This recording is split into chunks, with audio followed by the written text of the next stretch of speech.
সালাতে দোয়া কবুল হয়। সালাতে দোয়া কবুলের তিন জায়গা। একটা হচ্ছে তাকবীরে তাহরিমের পরে আমরা সানা পড়ি না, আমরা তো একটা পড়ি। আল্লাহর হাবিব সুন্নাহ এবং নফল নামাজে আরো পড়তেন সানা, ওই দোয়া কবুল হয়। দুই নম্বর জায়গা সালাতে সেজদায় পড়ে দোয়া করলে কবুল হয়। আকরাবু মা ইয়াকুনুল আবদু মির রাব্বিহি ওয়া হুয়া সাজিদ ফাকসিরু ফীহি দুআ। বান্দা যখন সেজদায় লুটিয়ে পড়ে, বান্দা আল্লাহর সবচেয়ে কাছে চলে যায়। কিন্তু বিশ্বনবী বলে, সেজদাটা তোমার রবের কুদরতি পায়ের উপরে করেছে। সেজদায় পড়ে দোয়া করেন।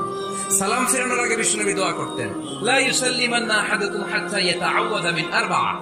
আল্লাহর হাবিব বললেন, চার জিনিস থেকে পানাহ না আছে আমার উম্মত যেন সালাম না ফিরায়। তারা যেন পড়ে, আল্লাহুম্মা ইন্নী আউযু বিকা মিন আযাবিল কবর, আউযু বিকা মিন আযাবি জাহান্নাম, আউযু বিকা মিন ফিতনাতিল মাহইয়া ওয়াল মামাত, আউযু বিকা মিন ফিতনাতিল মাসিহিদ দাজ্জাল।